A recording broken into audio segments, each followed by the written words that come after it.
Mishki here, joining the GL world to pitch my new podcast, which now comes out twice a week, Wednesdays and Fridays. The show features an extraordinary array of exotic circus performers, forgotten Hollywood starlets, reclusive Fortune 500 CEOs, professional taxidermists.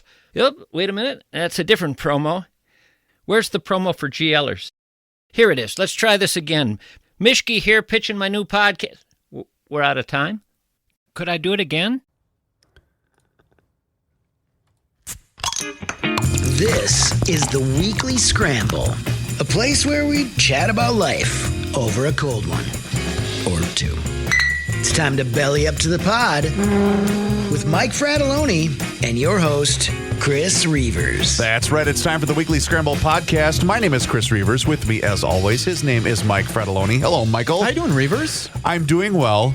Do you realize what takes place exactly 1 week from today? I do. Believe it or not, I do. The Great Minnesota Get-Together, as hard as it is to believe, it takes place exactly 1 week from today. And we've got a number of emails from people that were wondering if we're going to be doing the show out there this year, including Josh, Mike, Rob, Mike Fratelloni, and other people that were wondering. And I got to tell you guys, we tried to pull it off.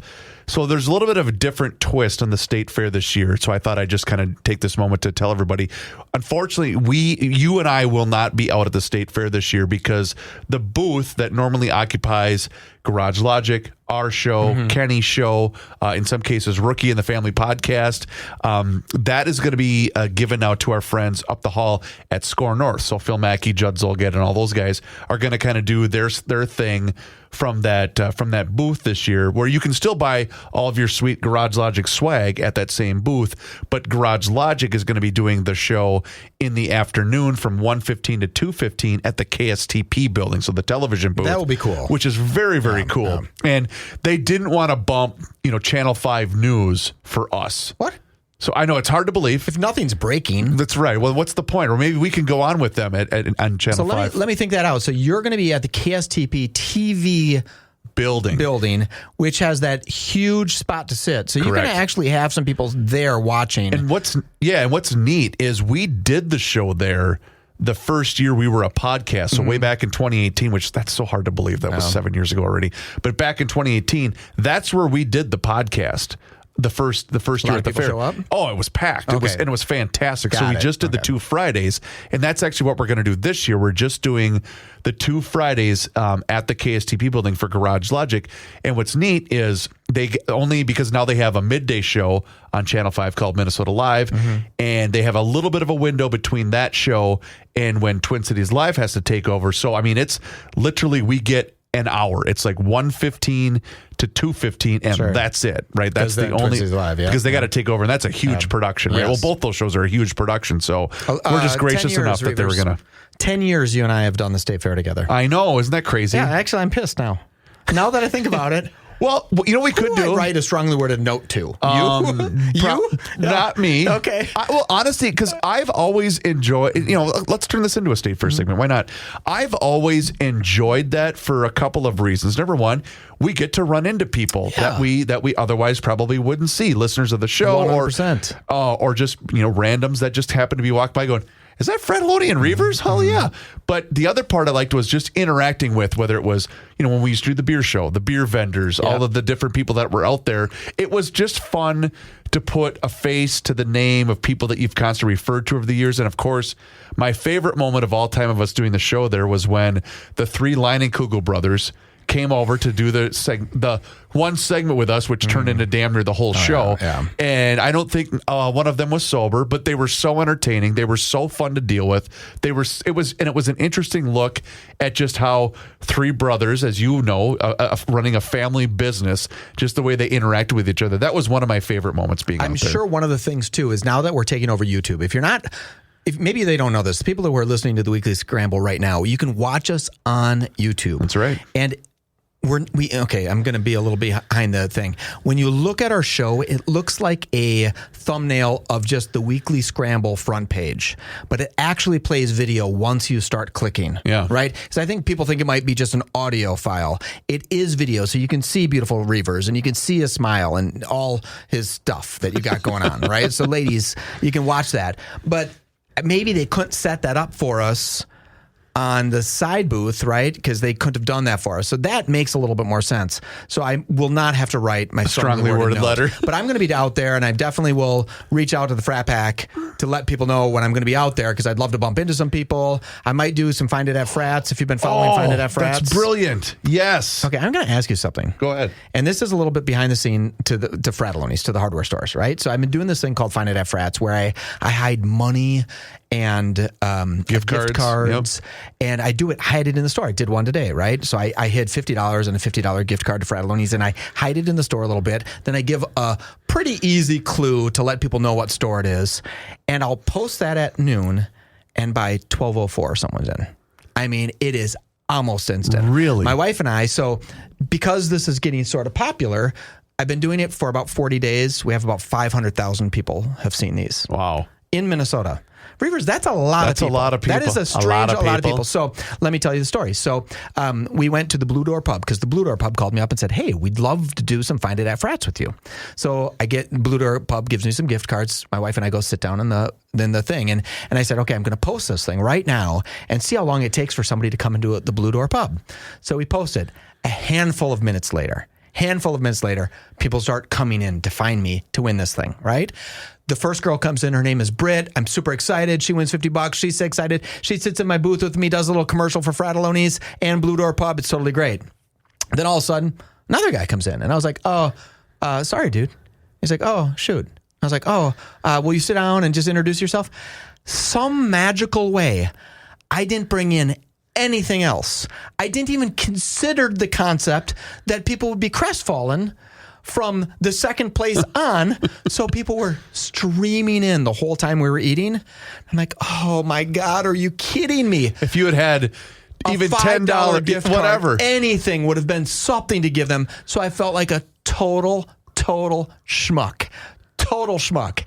So I was like, oh crap, if I would have had what I really should have had is a bunch of $10 gift cards, right? And I said, hey, you didn't find the big prize, but here's nice to meet you. Thanks for making an effort. Thanks for making an effort, because people kept coming in. Finally, I said, honey, we gotta go.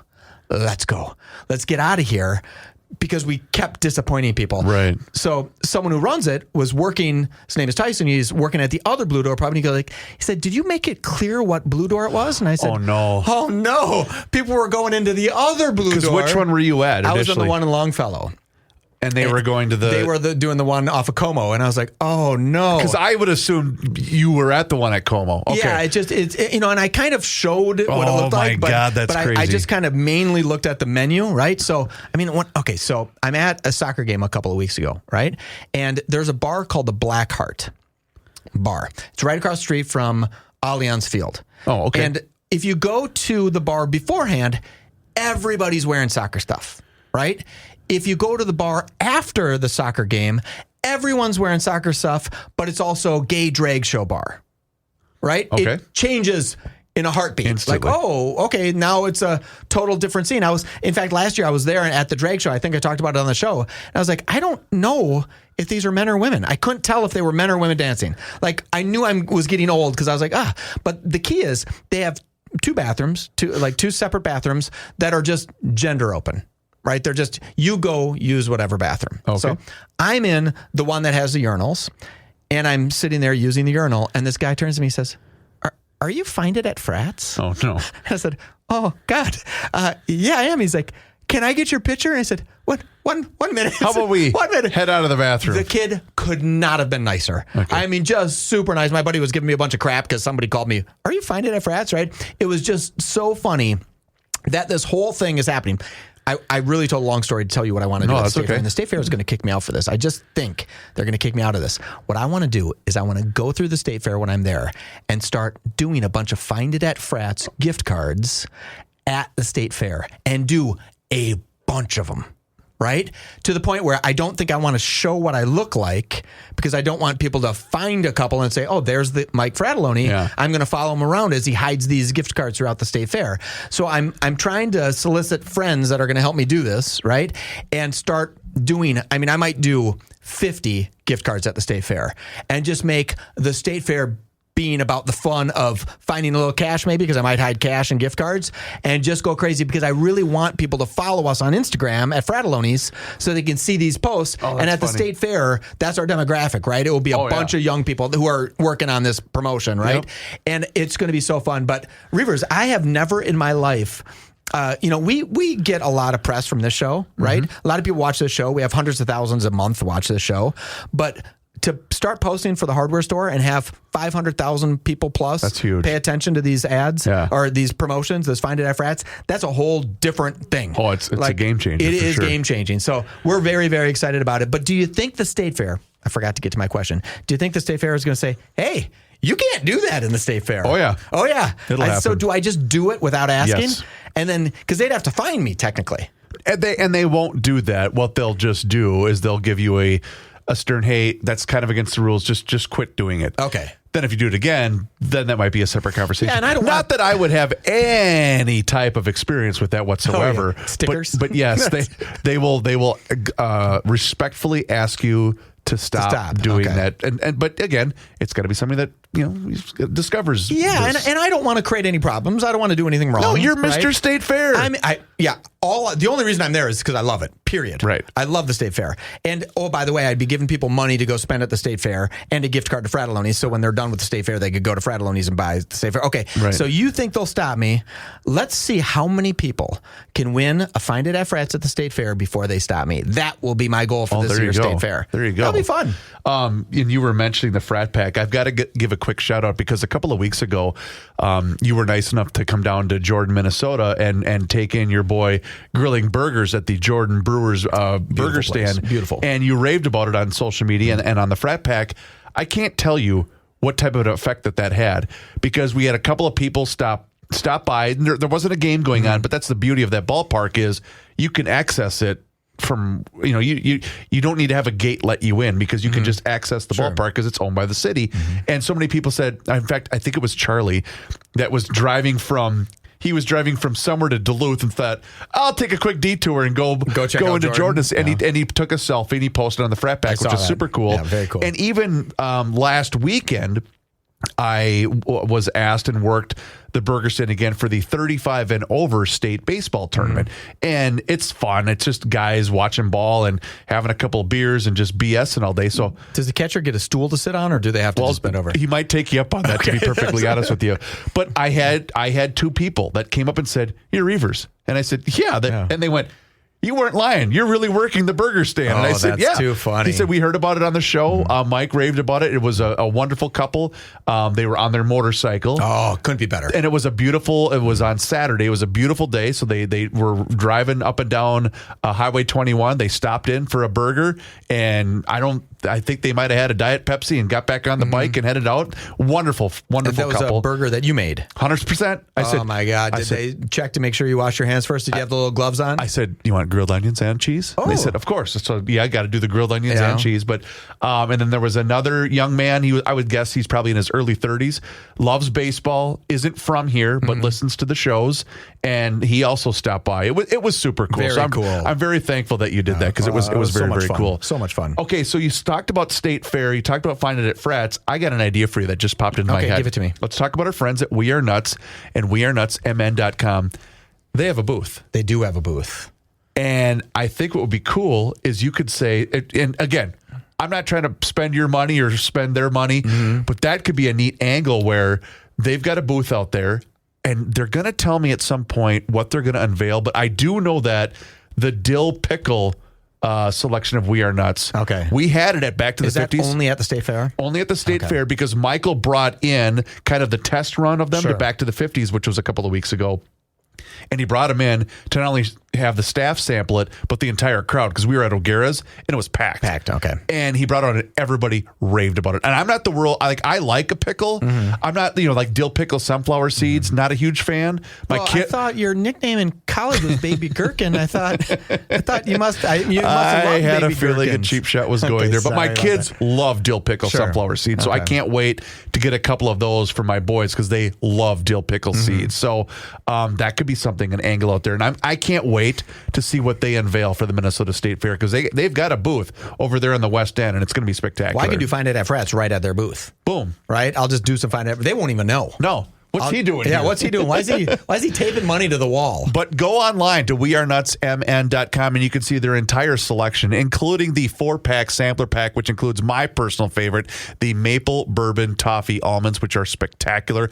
And you can put them on vanilla ice cream. That's really good as well. But you can also go into any one of your Fratelloni's Hardware and Garden Stores locations, Max Hardware's locations, Lunds and Byerly's, Kowalski's. But they also have a location finder on their website as well. So if you're not in the area, maybe you're out of state, what have you can order it online, but you can also find it online at wearenutsmn.com. It's been a great relationship, and we're so happy to have them on board. And oh, by the way, they make one healthy snack, or one heck of a snack as well, too. Did you say not to say healthy there? Well, because it's got the sugar component. Some people have a problem with that when I say healthy, but I love them. I mean, it's been a great relationship. 10,000 people are listening to this right now. Yep. Maybe 500 will be at the fair any given day. Sure. If you could just do us a favor, even if you're not in the market for nuts and you walk by the We Are Nuts booth, stop by and say, can we meet the big nut, Fratelloni's and Reavers? All you have to do is say, if you did that 5 times, if 5 of the 500 did it, the people at We Are Nuts would be really super excited about that. And I know they're looking forward to the fair as well. So anyway, it's so much fun. Really great people. And please make sure that you mention that you heard about them on the Weekly Scramble podcast, and we will be right back. At Arizona State University, we're bringing world-class education from our globally acclaimed faculty to you. Earn your degree from the nation's most innovative university. Online. That's a degree better. Learn more at asuonline.asu.edu. So you were talking about the bar that kind of transformed. And it was a what did you call it? A gender neutral bathroom or whatever it was? Where you could pick any bathroom. But you talked about the bar kind of transforming in an instant. I got to share a very quick story because I know you've got something that you want to get to that I wrote down. So this would have been, and this is going to sound like I'm a big deal, and I'm not a big deal. I had to have 3 separate bachelor parties. Just hear me out. Hear me out. Right. Okay. One in Vegas, one in Miami. No, I didn't do Vegas. I didn't want strippers. I didn't want any of that stuff. I'm not kidding. And I said, trust me, I believe you. The one was going to be kind of like everybody. Like we were going to go golfing. So I have a good friend, and we rented out a golf course, and we just kind of took it over for the first part of a Saturday, right? And that was kind of everybody, the extended cousins, the extended friends, all that stuff. It was a blast. And 2 of my best friends said, well, we want to take you to Chicago because we have another friend that lives in Chicago and he's in the military and can't do some of this other stuff. So we were going to go to Chicago, just the 3 of us, and we were going to basically spend 2 nights there, and it was going to be awesome. So we went to a Cubs game. It was a Friday afternoon Cubs game. We flew in. We took the train because he lived right on the Amtrak line. We got dumped off. We got to his place. And we said, all right, do we want to drive down there? I go, no, let's just take the train to the Cubs game because we all know we're going to partake. So we go to the game. It was a great time. We go to this place called the Cubby Bear. You've been to Wrigley, right? You've never? Yeah, but I haven't been to that bar. Wrigleyville is awesome. Okay. It's so much fun.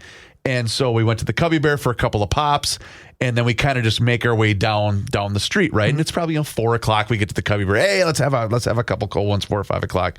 Oh, hey, let's go to the next one because maybe we got to get something to eat quick.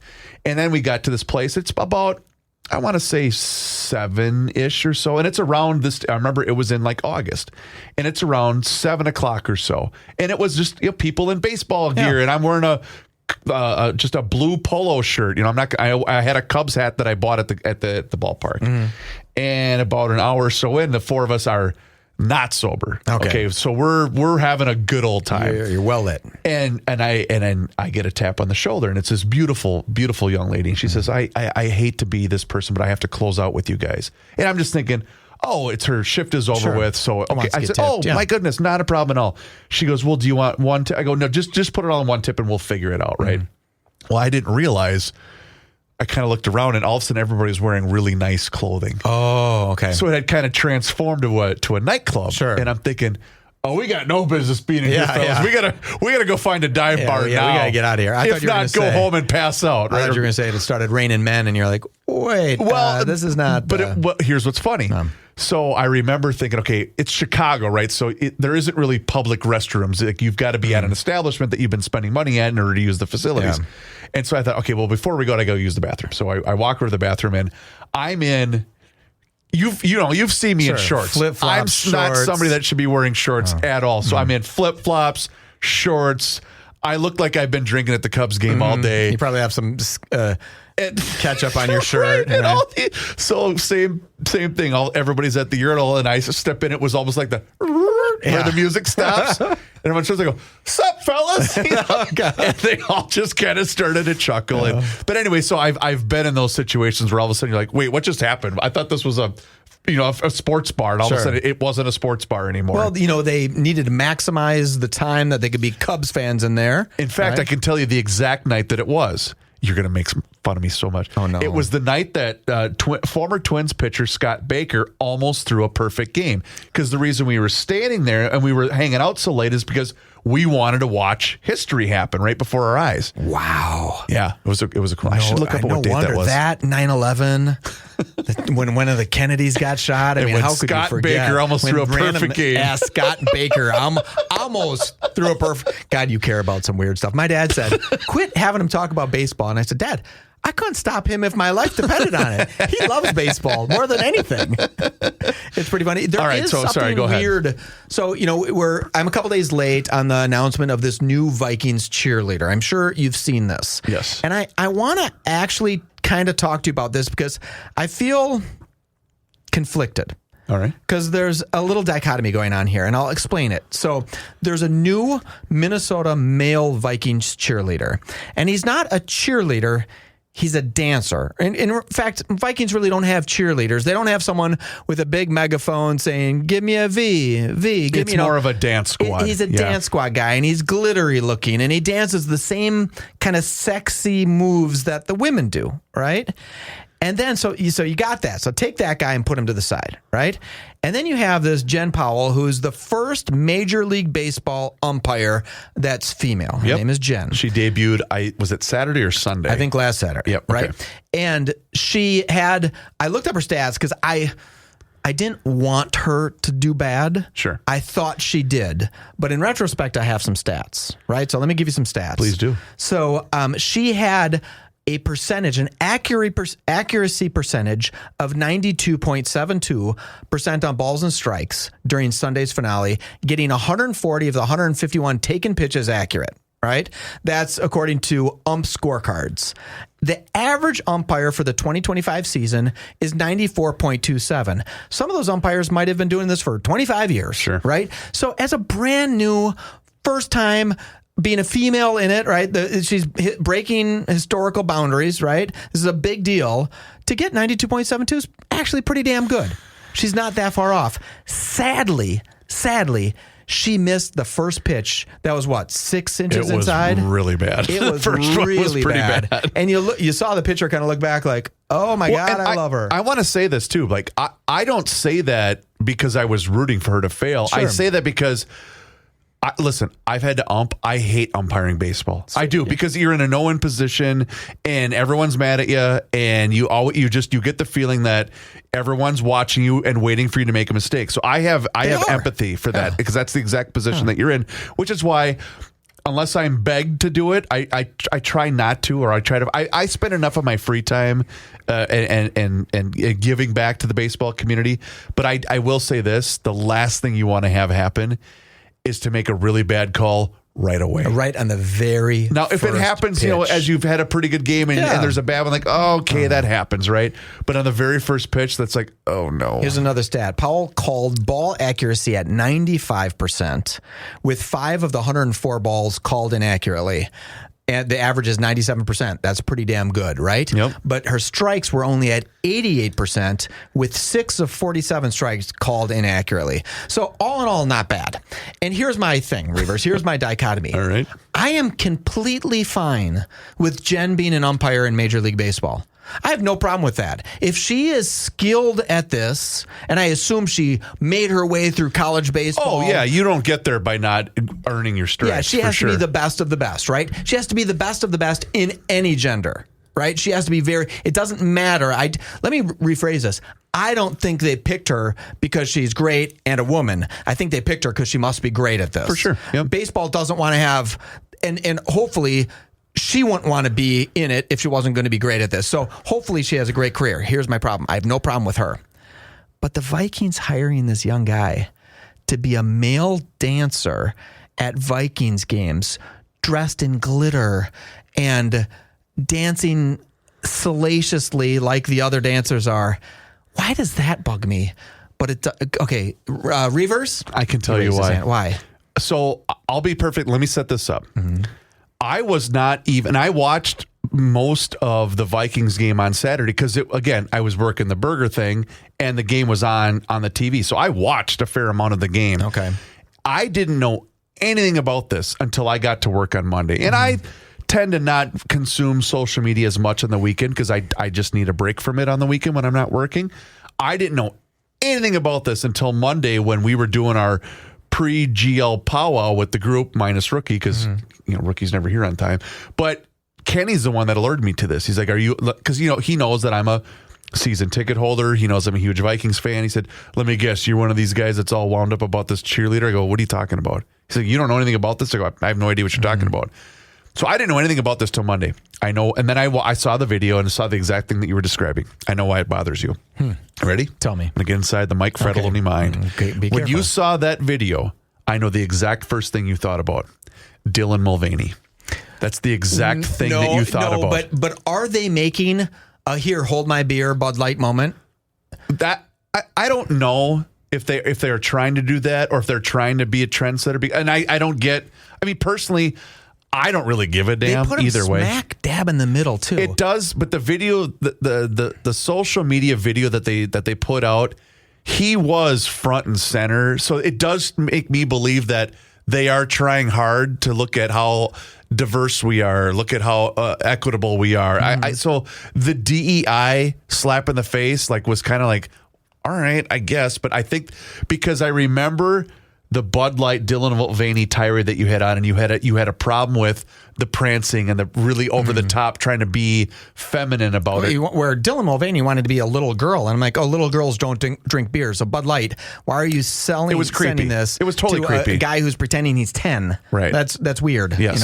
But I think that had a. It could be. I'm going to, note to everybody, I don't give two shits if someone's gay. It means nothing to me. Don't care. It literally, it is none of my business. I do not care. We're a live and let live tandem, you and I. 100%. I just don't care. And by the way, I'm never going to ask you about it, and don't tell me about it. I don't care. If you're a good person, you're a good person. 100%. Don't care who you're dating. And if you're a dink, I don't care too. Right. I just don't care. But I want my cheerleaders. Let me rephrase that. I want my dancers. Remember the Reebok performance team? I do. They were skilled dancers. They were fun to look at. It was a big, great thing to look at. And now there's just going to be a couple of guys in there that are doing the same moves as these other dancers.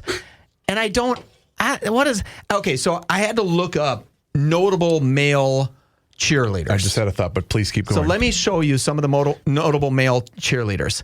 The difference between these guys is they were leading the cheers.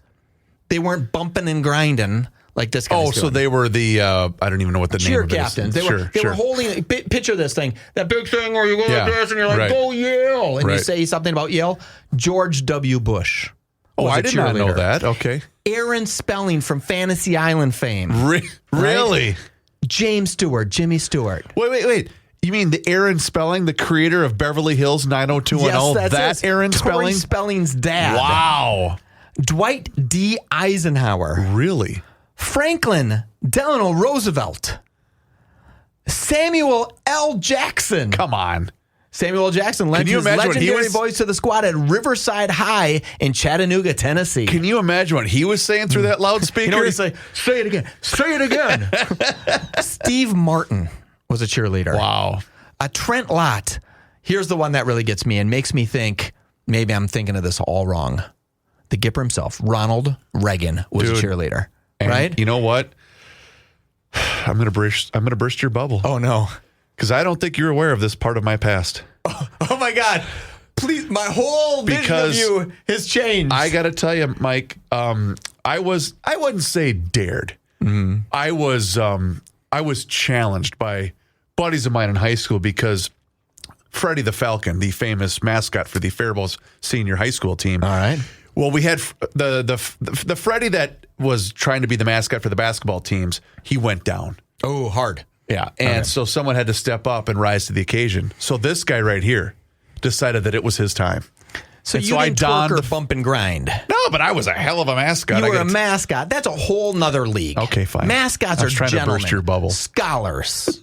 So I don't know what it is. I think it's a personality flaw on my part, right? That I'm totally fine with Jen being an umpire in Major League Baseball, but I have a problem with the gentleman who's being a Vikings cheerleader. I want you to think about what I said, though. Maybe look at the two videos side by side, because I think that's what triggered that your reaction. I really don't even have a problem with Dylan Mulvaney. I don't care.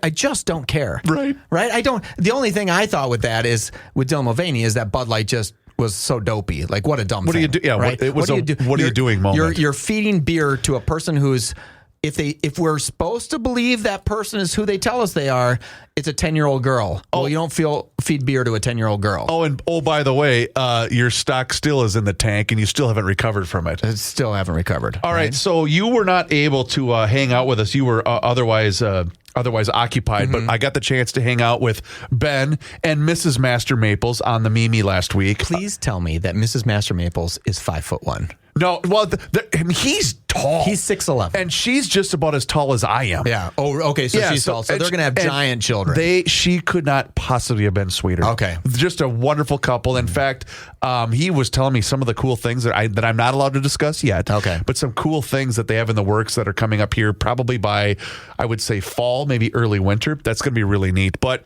I got to tell you, the line of Masters Maples products has taken the world by storm, and I'm so happy that it's been working out for him. He's ecstatic. He's so cool. By the relationship, and a cool Ben guy. is such a great guy. And it's 100% pure maple syrup made right here in the great state of Minnesota. And it's also not just syrup, but it's pure maple sugar. And it's also we've got a bunch of time left here for grilling. Seasonings and rubs that they make are just phenomenal as well. And you can order all this stuff online at mastersmaples.com. And I've got to tell you, the savory seasoning on burgers, and I even used it on fish. It's so good. So when he came to this party you were at, Yep. and you guys were eating dinner, does he reach down to his sport jacket and I pull was out waiting a tiny for that. little bottle? I'm not kidding. A tiny little bottle of syrup? Well, you know who he was sitting next to? Who? Sushire. Okay. He's like, are you going to put maple syrup on that mess? Yeah, yes. And it was wonderful. He showed up 100%, just slowly pulled out the bottle like, excuse me, guys. Like, But if you go to their website as well, they have a lot of cool recipes and also all of their line of products as well. But it's also a chance to sign up for their newsletter. And he does really include a lot of cool deep dive things on maple syrup and different Can I things tell like you that. something else about him? Cool. So Fratelloni's went ahead and placed our big orders. Nice. Right? I know it's killing it because he's killing it online. Yep. He doesn't have a lot of locations here in the Twin Cities. If you can't support a small business like this is what we all want to support. For right? sure. A guy who makes a first-class product is a great guy, ultra small business, right? Yep. So I said, okay, Fratelloni's wants it. We place this big order. He's got these beautiful displayers, and he says, I got to actually get it out of the trees to fill your order, because our order was so big. Oh my right? God. So he didn't have just hundreds of bottles waiting there. Right. Because it's kind of a small batch and you can only do this at certain. I'm sure he has it out of the trees. He's got to bottle it is what he's got to do. Right. I'm sure it's not the time to get it out of the trees. But I thought, isn't that funny that he's doing so much business. He's like, I don't even have it bottled yet. Yeah. Like I got to get it in Thanks there. for the order. Thanks Ain't for ready the order. for you. It's not coming. So, but Fratelloni's is going to do a Find It at Frats for sure. Cool. We'll do a bunch of Find It at Frats with that product. So when we cool. get it in, I'll let you know on this show. And obviously he's advertising it all over Hubbard stuff. And then I'll play some social media posts for it because I just love the guy. He's so cool. Yeah. And his product is off the charts. So again, mastersmaples.com, and let Ben and the entire crew know that you heard about him on the Weekly Scramble podcast, and we will be right back. So I have a pretty, is it discernible eye when it comes to things on social media? And one of the things that I've had to both watch for myself, but also now that my kids are online a little bit more is AI has taken over. Yeah, all you have to say is no boobs kids are that big. Right. You can't there have is that small a waist and boobs that big. But here's the thing that it's floored me is how realistic some of this stuff has been. And I'll case in point. This happened. Oh, when did this happen? A couple of days ago. What is today? This happened about a week ago. And at first I thought, okay, is this real or is it not? But then I confirmed that it is in fact real. But a whale has passed away after colliding with a boat in some, I don't know how to pronounce Jersey this. Shore coast. Okay, so in New Jersey, insane footage shows the whale bashing the boat, nearly capsizing it and sending a passenger overboard. According to the Marine Mammal Stranding Center, the whale was in very shallow water. Quote, I don't know how they even got where the whale was because it was so shallow, said director Sheila Dean, adding that the whale could have been cut by the boat. If the whale approaches you, you shut your engines off and they just lay dead in the water until the whale swims away. You should never approach a whale. The whale has now been identified as a 20-foot-long minke whale. The person who was thrown overboard is believed to be fine, according to local law enforcement. And, of course, then when you see the replies, it's, well, why didn't you? Well, again, we're all in the water together. You're not driving. I mean, they weren't that far away from shore. No, and they weren't cruising. They were kind of just sitting there. They were just sitting there. And then all of a sudden it's like, well, how are they supposed to see a whale that's underwater? Yeah, I don't think it's that's just their it's fault. just a tragedy. No one's at fault in this particular situation from the information that I have anyway. I saw that video and I thought it was fake. And you said, no, that's real. And it turns out to be real. I think there has to be. So AI is getting so good at faking. Why can't we use AI to discern whether something's AI and have it be planted on the video that said, this is AI, or this uses elements of AI? That's funny you mentioned that, because I had a report with Mr. Money Talk a couple of days ago, and this very thing was brought up where I think Elon is trying to sue Apple because when you go to the App Store, Grok AI is listed way down the list. And then you're thinking, okay, well, Elon, it's Apple's prerogative to push their own inventory. So anyway, and then the comeback was, well, Elon, you tend to push everything down that doesn't belong. So I get, but the point being that there is going to be, and there's going to have to be a correction to all of this at some point. There just has to be. Well, there has to be, like every video. So now I'm in the algorithm of these two apes telling jokes. Have you seen those? Wait a minute. It's these two guys or two apes that speak English that are like fake apes. They're AI generated that tell probably jokes I shouldn't be listening to. Okay. To be perfectly honest. All right. Like not safe for work jokes. Sure. And they're becoming my two favorite comedians. These guys are obviously it's AI. So picture the two old guys from the Muppets, like that type of a setting? Well, these are like two apes walking around. Oh, they're just walking the jungle. Or they'll be sitting by a fire, or they'll they'll walk up to a lady and say, it looks like you're, like one's dressed as a doctor, and there'll be a woman sitting there in the doctor's office, and she'll be a little bit bigger lady, and one ape will say, I got some news. It looks like you're pregnant. She goes, oh my God, I'm pregnant. No. It just looks like you're pregnant. I mean, it's horrible jokes like that, right?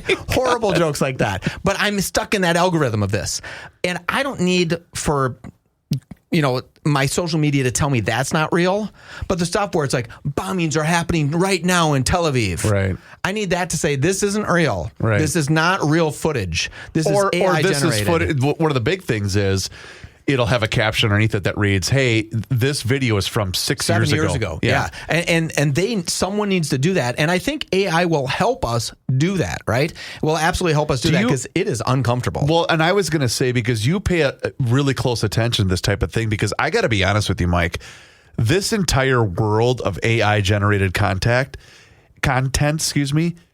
terrifies the crap out of me. And it doesn't terrify the crap out of me because of me. It's because I have two kids. And again, maybe it's going to help that they grew up with this technology and I didn't. So maybe that'll help them be able to say, well, that's fake. But I got to tell you, I'm petrified by this stuff. I think the stance that you should have today is nothing's real.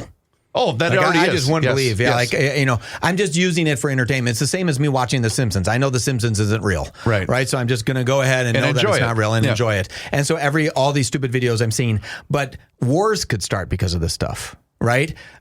Race riots could start because of this stuff, right? And every time I see things like happen like this, I'm like, ugh, if this isn't real, someone should get in trouble for putting something like this up. Well, remember what happened a couple of years ago. And again, we were in a very tenuous time in the wake of the George Floyd situation here in Minneapolis. But remember the gentleman that took his own life in the parking ramp in Minneapolis. Oh, yeah. And everyone assumed that Minneapolis police had shot and killed him, and the riots had and it was like, no, we didn't shoot him. He took his own life. Like, don't start, we don't need part 2 all over again. But you're right, because that kind of stuff can very well happen. And if someone would have taken that and made a video out of a cop shooting him, that would have been, well, we don't believe that you didn't take his own life. Yeah, there has to be a way. Do you think he's listening? Who? Elon? You know what? It's not a 0% chance. Let me say this. I made a joke about that because obviously he's not listening. But his algorithms and his Grok and his X, I bet you anything they do listen. I bet you Grok is going through the transcript of this show. Not just this show, the rest of the internet. Right. So, Grok, could you please reach out to Elon and have him come up with a device that says, this video is AI-based video? And just make it that. Make it so we all know what's created by AI and what isn't. Yeah. And just have it be, and maybe the border's red when it's AI and the border's blue if it's not AI. It would solve a lot of problems. It would solve a lot. And if somebody makes a movie and it's AI-generated movie, or the ending of the movie has changed, have you heard that thing? They had a real big Indian movie where at the end of the movie, this person dies, right? And people didn't like the ending. So the people that created the movie re-released the movie with the man living at the end. All AI generated. Didn't tell the actors. Didn't tell the writer. Didn't tell anybody. The production company, the producers that owned the movie, changed everything with AI and didn't tell anybody involved and re-released the movie. People in India are pissed because it's a huge movie, and they said, you're changing the whole essence. And they're like, we don't care. Are they doing that? Basically, to to double your ticket sales? Yeah, to make money. And the movie's been out for like 6 years. Because I got to tell you, that's freaking brilliant. That's kind of brilliant, right? Just think of all the movies. I mean, he could have said, frankly, my dear, I do give a damn. Right. Right? I mean, you could change everything. I was talking to somebody in the entertainment biz. This has got to be close to a year ago now.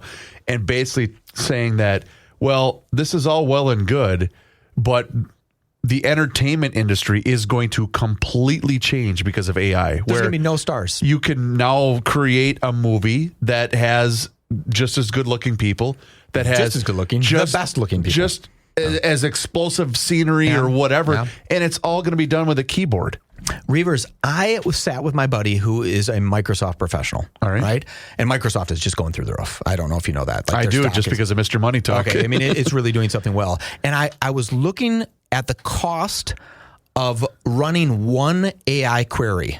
So if I go into my AI provider, my ChatGPT or my Copilot or whatever I'm using, and say, hey, tell me the statistical chance of Donald Trump winning the Nobel Peace Prize, it can cost up to $4 in energy to run that one query. So I'm not paying $4, but the Microsofts of the world that are investing billions into AI because they know it's game and world changing, that are buying decommissioned nuclear reactors to create the energy to run this, they're eating that $4 right now on my query. If I do a query that says, write me a 30-minute movie with these characters, one looks like Angelina Jolie, and they found a hot dog, and they picked out the hot dog, and the hot dog turned out to be a space alien. If I do all that and make a big query, it can be $400 for that one query. And it's free to me right now. And it's like, oh my God, that is no wonder when big companies are saying we're investing $500 billion into it. It's because the cost of energy is so incredibly high. If I'm not mistaken, I'm going to say this number. I believe it's 3% of all energy in the world used today. All energy in the world, 3% of it is used for queries of AI. You're kidding me. No. And that's another nuts. 2% is to confirm Bitcoin trades, to mine Bitcoin trades. So 5% of the world's energy, the energy that we create in the world, are for Bitcoin and AI. That is weird. And just think AI is not going someplace. No. So, I mean, it could be Neither 20, is 30, cryptocurrency. 40%. Yeah, it is really, really crazy. Thank God I have some friends that are archaeologists, Reavers. Oh. And in fact, archaeologists have announced that they've discovered a 2,000-year-old stain. They believe that it's from ancient Greece. Another archaeologist. They were holding a party to celebrate the unearthing of the largest dinosaur tibia ever found. Ever. It's going to be quite the shindig. Reavers, you are the best. Thank you, Michael. Please do us a favor, rate and review the show wherever you happen to be listening to the Weekly Scramble podcast. It helps other people find the show, and it helps us out as well. His name is Mike Fratelloni. My name is Chris Reavers. Thank you so very much for listening to the Weekly Scramble podcast. We'll talk to you again next time, and until then, cheers.